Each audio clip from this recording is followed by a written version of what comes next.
बाप और बेटा रूहुल कुद्दुस के नाम पर आमीन। जिंदा खुदावंद का जिंदा कलाम। पतरस रसूल का दूसरा खात उसका 3 बाब। ऐ प्यारो, देखो मैं तुम्हें अब ये दूसरा खत लिखता हूँ और दोनों में तुम्हारे सीधे दिलों को याद दहानी के तौर पर उभारता हूँ, ताकि तुम उन बातों को जो मुक़द्दस नबियों ने पेशतर कही और खुदावंद और नजात दहिंदा के उस हुक्म को भी याद रखो जो तुम्हारे रसूलों की मार्फत दिया गया था। और ये पहले जान रखो कि आखिरी दिनों में ऐसे ठट्ठेबाज आएंगे जो अपनी बुरी ख्वाहिशों के मुआफिक चला करेंगे और कहेंगे कि उसके आने का वादा कहाँ गया, क्योंकि जब से बाप दादा सोए हैं, जैसा तकवीन की इब्तदा में था वैसा ही अब तक है। वो इस बात को जानबूझकर फरामोश करते हैं क्योंकि अफलाक मुद्दत मदद से है और के ज़मीन खुदा के कलाम से, पानी में से और पानी के ज़रिए से बनी।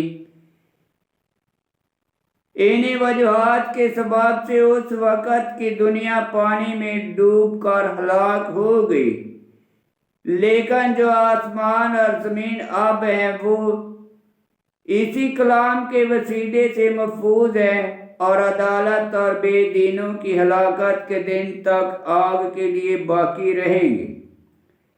मगर ऐ प्यारो, ये बात तुम पर पोशीदा ना रहे कि खुदावंद के नज़दीक एक दिन 1000 बरस और 1000 बरस एक दिन के बराबर हैं।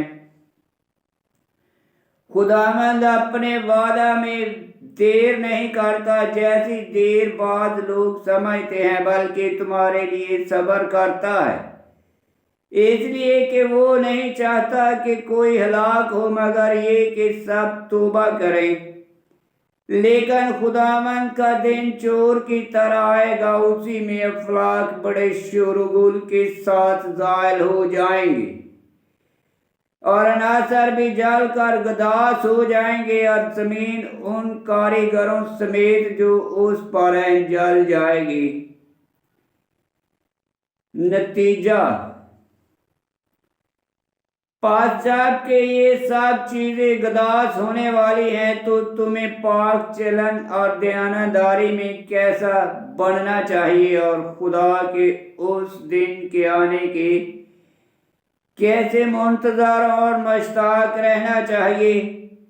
उसी के वसीले से अफलाक जल कर गदास हो जाएंगे और अनासर आग की तेज़ी से पिघल जाएंगे, मगर हम उसके वादों के मुताबिक नए आसमान और नई ज़मीन के मुंतज़र हैं जिनमें सदाकत बसती है।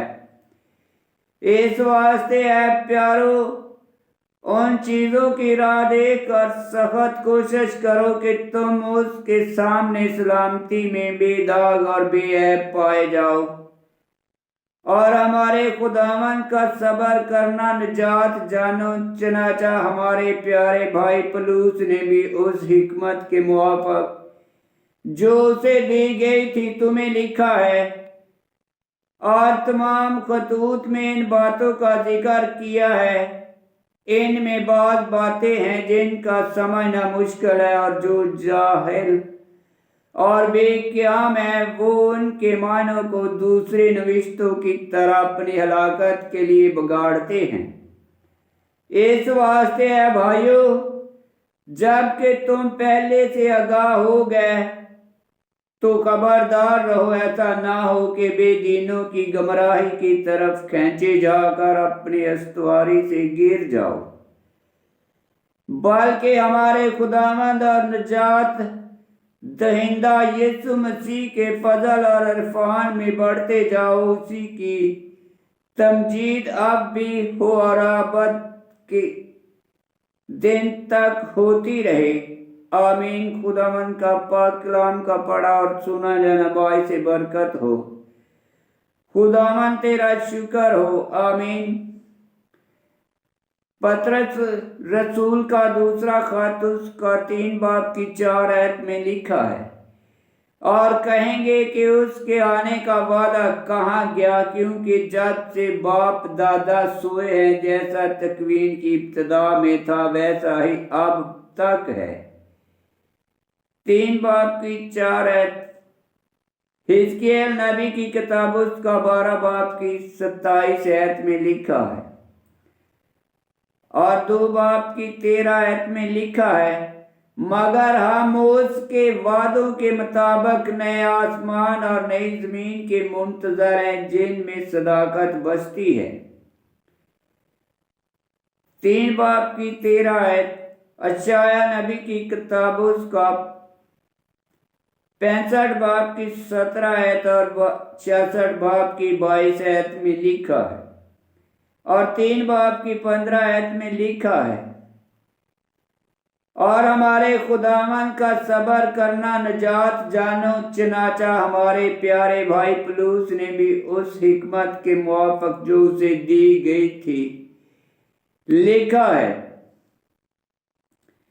3 बाब की 15, तुम्हें लिखा हमें अच्छी तरह मालूम नहीं कि मुकद्दस पतरस पलूस रसूल के कौन से खास खत की तरफ और कौन सी खास बातों की तरफ इशारा करता है। गालबन वो इफ्सियों का खत है। आमीन।